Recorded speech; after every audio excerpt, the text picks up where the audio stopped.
Pozdravljeni. Na vrsto je prišel kot običajno naš komentar novic in tudi tokrat si bomo skupaj pogledali, kaj vse se je zanimivega zgodilo v preteklih dneh.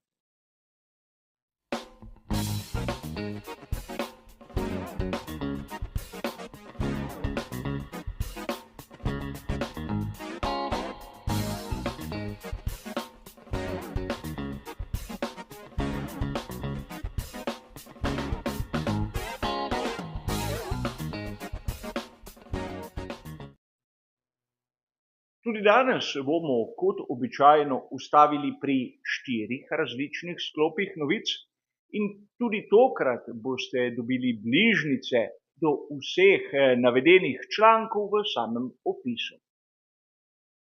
In kot smo že navajeni kar nekaj časa, ko je slika v barvah, pomeni, da navajam tisto, kar piše v že prej omenjenih člankih. Ko se leta spremeni v črno-belo, pomeni, da izražam moje lastno osebno mnenje. In danes moram opozoriti, da v zadnjem sklopu se bomo lotili teme, ki so jo nekateri mediji vzeli, vsaj po mojem, malce preveč zlahka.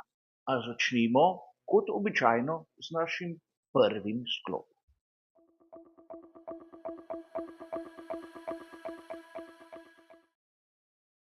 Velikan naftne industrije BP, bivši British Petroleum, je podpisal dolgoročno sodelovanje z Audijem. In o tem smo lahko brali v raznih virih, ki se ukvarjajo s Formulo 1. Sam navajam članek, ki je bil objavljen 15.7. na spletnem portalu motorsport.com. BP je že dolga desetletja prisoten v svetu Formule 1, predvsem z znamko Castrol, ampak ima na primer v Nemčiji tudi vse črpalke z znamko Aral. In to sodelovanje na prvi pogled ni nič takega. Pravzaprav pred kratkim smo govorili, kako pomemben bo tisti dobavitelj goriv in maziv v prihodnjem obdobju in prav od sezone 2026 naprej bo BP s svojimi znamkami prisoten pri ekipi Audi. A pozabljamo na neko malenkost. Od sezone 2017 so bili pri BP-ju, predvsem znamko Castrol, prisotni najprej pri tovarniški ekipi Renault in kasneje pri Alpinu. In ta premik lahko konec koncev ne pomeni absolutno nič. Ampak po drugi strani vzbuja nekaj zaskrbljujoča vprašanja. Naprimer, bodo pri Renaultu razvijali pogonski sklop nove generacije, če nimajo tako pomembnega partnerja? Bo ekipa Alpine postala stranka, naprimer Mercedesu? In si želijo tako pri Renaultu nekako ustvariti bližnjico, da bi v bližnji seveda prihodnosti to ekipo nekomu prodali. Do sedaj je bilo kar nekaj namigov tudi v to smer. Videli bomo, kaj se bo uresničilo v prihodnosti, ampak ta navidezno enostavna sprememba ima lahko v sebi kar nekaj potencialno zaskrbljujočih novic. A pojdimo k drugi današnji temi.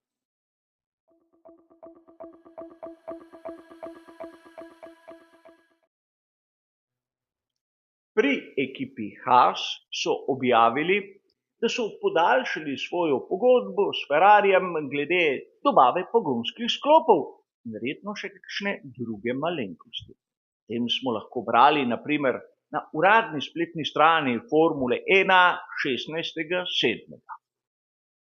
In novica na prvi pogled ni nič takega, nič zaskrbljujočega, v bistvu je pričakovano. A po drugi strani smo lahko, naprimer na portalu F1 Planet, 11.7. brali, kako se pri ekipi Haas celo dogovarjajo s Toyoto, ni bilo znano točno zakaj, ali za uporabo vetrovnika v Kölnu, ali bi jim Toyota celo nudila inženiring oziroma izdelovala določene dele. A konec koncev videli smo, da ekipa Haas je vezana na Ferrari, ne samo zaradi pogonskih sklopov v Maranellu, je tudi tista pisarna, ki dela za ekipo Haas, ampak ki je napolnjena z inženirji Ferrarija, Simone Resta, je bil lep primer. Po drugi strani pri ekipi Haas uporabljajo vetrovnik v Maranellu. Sedaj, če bi obdržali tisti biro v Maranellu, si kdo predstavlja, da bi nosili dele na preizkus v Köln in nazaj? Bilo bi malce potratno in ne preveč racionalno, če imajo kapaciteto tik pred nosom. Tudi Dallara je sorazmerno blizu, zato si lahko sprašujemo, kaj je sploh resničnega v tej navezavi z Toyota Team Europe oziroma Toyoto v Nemčiji. In konec koncev Oli Berman bo vozil za to ekipo, kar še utrjuje vez med Scuderijo in to ameriško ekipo. Menim, da nekateri pred objavo novice so malce zadeve napihnili. Lahko je šlo samo za neko sondiranje terena, ampak konec koncev smo videli, da iz takih rešitev običajno ni nič. Idimo raje k naslednji današnji temi.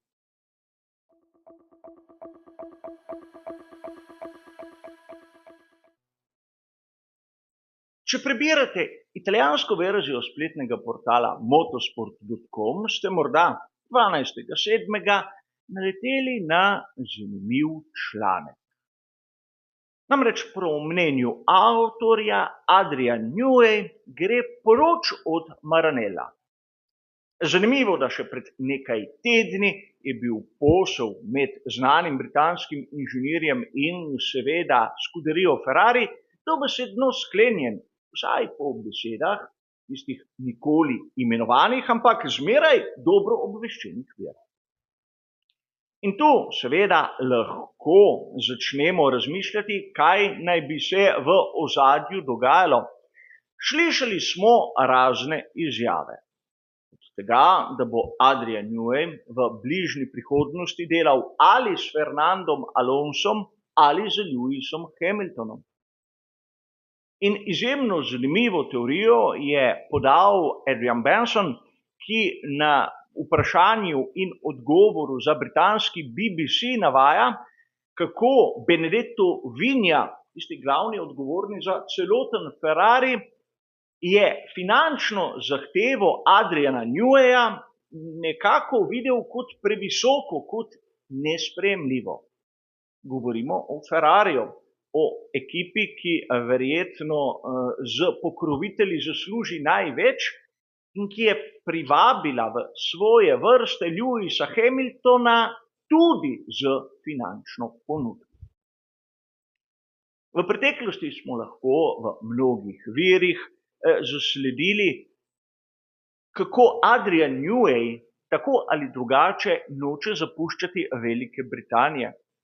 In mnogi so bili skeptični, da bo prišel v Maranello, ampak tudi tu smo videli praktično ta stroj, ki generira novice, kako je Neweya kar takoj postavil v ekipo iz Maranella. Ampak sedaj v raznih virih govorijo o dveh opcijah. Ali o Aston Martinu, kjer za čuda nimajo takšnih finančnih problemov kot Ferrari, ali pa o presenetljivi ali niti toliko ne vrnitvi v McLaren. Po raznih informacijah naj bi Adrian Newey svojo odločitev lahko obelodanil nekje po septembru, ko pretečejo tiste vezi, ki jih ima uradno z Red Bullom. Takrat bomo morali čakati in prebirati takšne in drugačne novice. A pojdimo še v zadnjem današnjem sklopu.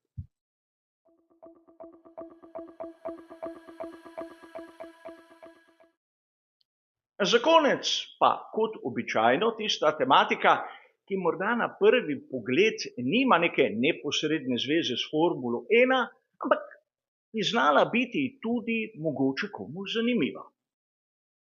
In priznam vam, da tokrat sem izjemno mnogo časa razmišljal, ali bi se lotil te teme ali ne.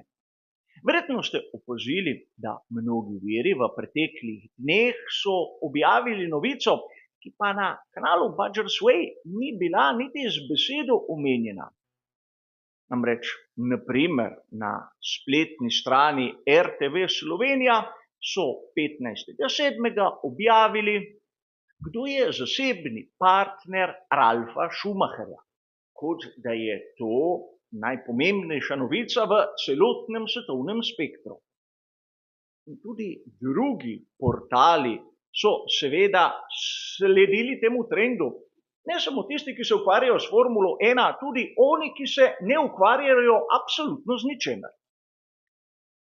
In pod tako novico smo lahko videli pravo poplavo komentarjev in pripomb, ki v bistvu kažejo na višino nivoja kulture motošporta pri nas in tudi marsikje drugje. Smo v letu 2024. In čeprav sam se ne spuščam v neke politične akcije gibanj z izjemno zapletenimi kraticami, katerih priznam celotnega pomena ne vem in ne razumem, in konec koncev se tudi kratica spreminja tako naglo, da bi jo povedal narobe, pa tudi če bi se trudil povedati jo prav, ne razumem, zakaj nekateri svojo pravico izražanja mnenja izkoriščajo v smislu, da postaja skorajda dolžnost. Sam razumem, da vsakdo izmed nas se trudi biti srečen. Če je Ralf Schumacher srečen tako, kot je, mu čestitam in mu želim lepo življenje naprej. Ampak to ne pomeni, da njegova mnenja, ki jih je izražal pred tem razkritjem in jih bo verjetno nam serviral tudi po njem, bom gledal z drugačnimi očmi. Prej ga nisem jemal ne vem kako resno in niti z tem ga ne bom. Ampak ne grem mimo dejstva, da Ralf Schumacher je vozil Formulo 1. Dosegel je 6 zmag za svetovno prvenstvo tega športa in ni kdorkoli. Naprimer, njegov sin David v preteklem vikendu je zmagal obe dirki v razredu GT Masters. Vem, ker sem dirki komentiral. In to pomeni, da niti oče in še manj pa sin nista bila v nobenem pogledu do tega trenutka voznika, ki bi nekako kazila podobo tega športa. Ne govorimo o nekih vrhunskih predstavah, ampak govorimo o tem, da sta bila solidna, dobra, nadpovprečna zagotovo. A verjetno marsikdo izmed vas, ki je naletel na takšne in drugačne pripombe, je opazil, da pravzaprav mentalno nekateri, ki se trudijo pokazati svojo majhnost, svojo ozkost, svojo zahojenost, so tokrat dobili enkratno priložnost. In čeprav se bo marsikdo sedaj spraševal, pa kaj nas briga Ralf Schumacher in s kom je, bi vas rad opozoril, da ta isti ljudje, ki tu vidijo nekaj spornega, govorijo o čarovnijah v boksih Formule 1 in verjetno ne razumejo tisto, kar se pri tem športu dogaja. Enostavno, ker če vidimo njihovo omejenost na tem področju, si lahko predstavljamo njihovo omejenost na primer tehničnem ali športnem področju. In to je tisto, kar je zaskrbljujoče. Še bolj zaskrbljujoče je to, ker lahko vidimo, naprimer, izjave, da končno se je nekdo upal to priznati, sedaj lahko pričakujemo tudi druge.